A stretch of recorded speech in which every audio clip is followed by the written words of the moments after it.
మీరు ఏ పథకాలు అమలు చేయకుండానే మరి మీరు అన్న పథకాలు ఏమైనా ముఖ్యమంత్రి గారు చంద్రబాబు నాయుడు గారు మీరు ఎంతసేపు పోలవరం అమరావతి కదండి. ఎలక్షన్ ముందు 15 లక్షల కోట్లు అప్పు చేసి అన్నారు. 2 సంవత్సరాల్లో 3,56,630 కోట్లు అప్పు చేశారు. ఆ రోజు పదవి లేదు కాబట్టి మాట్లాడేది, ఈరోజు పదవి వచ్చింది కాబట్టి నోరు పోకపోయింది. మరి మీరు అన్న పథకాలు ఏమైనా ముఖ్యమంత్రి గారు మీరు అన్న పథకాలు ఏమేమి చంద్రబాబు నాయుడు గారు ఒక ముఖ్యమంత్రి అయి ఉండి మీరు ఎంతో చేస్తారనుకుంటే మీరు ఎంతసేపు పోలవరం అమరావతి కదండి. పోలవరం అమరావతి కాదండి. జగన్ గవర్నమెంట్ మీరు ఏమైనా అనౌన్స్ చేశారు. ఎలక్షన్ ముందు 15 లక్షల కోట్లు అప్పు చేసి అన్నారు. తెలంగాణ మీరు కాదు నియోజకలో మీ అసెంబ్లీలో మీ ఫైనాన్స్ మినిస్టర్ గారు ఏమి నివేదిక ఇచ్చారు? 3,32,000 కోట్లు అప్పు చేసిందని చెప్పేసి 5 ఏళ్లలో 2 సంవత్సరాలు కరోనా టైంలో సంక్షేమ పథకాలు అందరికీ ఇస్తూ ఏది కూడా ఎవరికి లోడ్ చేయకుండా అలా చేసిన ఆయన కూడా 5 సంవత్సరాల్లో 3,32,000 కోట్లు అప్పు చేశారు.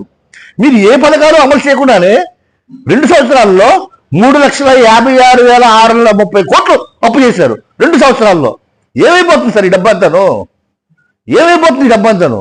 ఒక అమరావతి పోలవరం మీకు అనుకుంటే మేము ఇక్కడ రాయమండ్రిలో మేము కడుతున్న డబ్బు, మేము కడుతున్న శిస్తులు, ఈ డబ్బు అంతా అక్కడ డైవర్ట్ అయిపోతే మేము ఇక్కడ డెవలప్మెంట్ ఏముంటుంది సార్? ఇక్కడ మాకు ఏ విధంగా చెప్పండి సార్ ముఖ్యమంత్రి గారు.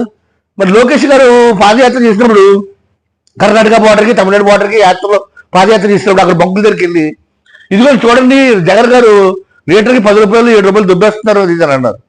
అప్పుడు ఆ రోజు అదే బంకు ముందు అని ఏమన్నారు? అక్కడ మీటింగ్ పెట్టి నేను అధికారంలోకి వచ్చినట్టునే ఈ ధరలు నియంత్రణ చేసి ఈ కర్ణాటకలో ఒరిస్సాలో ఎంత రేట్లు నేను కూడా ఆ రేట్లు తీసుకొచ్చి మంత్రినే మారుస్తానని చెప్తున్నారు. అయ్యా లోకేష్ గారు 2 సంవత్సరాలు అయింది సార్, 2 సంవత్సరాలు అయింది. ఇంకా పెరిగిపోతున్నాయి తప్ప మీరు ఇంకా ఆ పాత రేట్లు వాళ్ళకి ఈక్వల్గా రేట్లు తీసుకెళ్తున్నారు. ఆ రేట్లకి తీసుకెళ్ళలేకపోతున్నారు. మీరు అక్కడికి వెళ్ళిపోతున్నారు, ఇక్కడికి వెళ్తున్నారు, అక్కడికి వెళ్తారు బెడ్లు వచ్చేద్దరు వెళ్తున్నారు. ఏం డెవలప్మెంట్ ఉంది సార్ అసలు? సార్ ప్రజలైతే ఇబ్బందిగానే ఉన్నారు.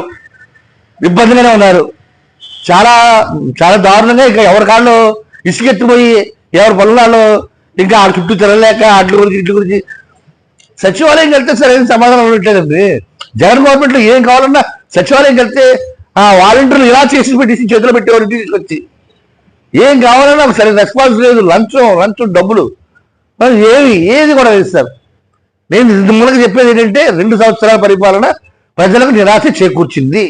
ఇది మటుకు మీరు గ్రహించి అమరావతి ఇప్పుడు మీరే కడుతున్నారు. అక్కడ కన్స్ట్రక్షన్ అమరావతిలో మీ పక్కన నిన్న సెంట్రల్ గవర్నమెంట్కి ఏదో బిల్డింగ్ అలాగే కన్స్ట్రక్షన్ ఇచ్చింది. మీరేమో ఎస్ఎఫ్టీ కాస్ట్ 15,000 ఖర్చు పెడుతుంటే అక్కడ కన్స్ట్రక్షన్ కాస్ట్ ఎక్కువ అన్నారు. ఇప్పుడు మీ మాటకే వద్దాం. మీ పక్కనే సెంట్రల్ గవర్నమెంట్ కడుతుంది కదా, మరి ఇప్పుడు వాళ్ళు ఎందుకు 3,500కి 4,000కి ఇస్తారు ఎస్ఎఫ్టీ కాస్ట్? మీకు ఎందుకు అది పెరుగుతుంది, వాళ్ళకి ఎందుకు తగ్గుతుంది?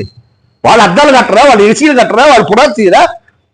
మరి వాళ్ళకి మీకు ఎందుకు 7,000 తేడా వస్తుంది ఎస్ఎఫ్టీ కాస్ట్? ఇది ఇలా చేసుకుంటూ పోతే జనాలకి ఏమి తెలియదు అనుకుంటున్నారు సార్. అలా అనుకునే జగన్ పోగొట్టి పెట్టారు. రేపు కూడా మీరు తెలుసుకోకపోతే రేపొద్దు మీకు ఎవరు ఇప్పుడు ఏం మాట్లాడరండి. ఎవరైనా ఓటుతోనే సవాల్ చెప్తారు. రేపొద్దు పవన్ కళ్యాణ్ కూడా నమ్మే స్థితిలో లేరండి జనాలు. ఈ విషయం మళ్ళీ ఇంకోటి చెప్తున్నాను.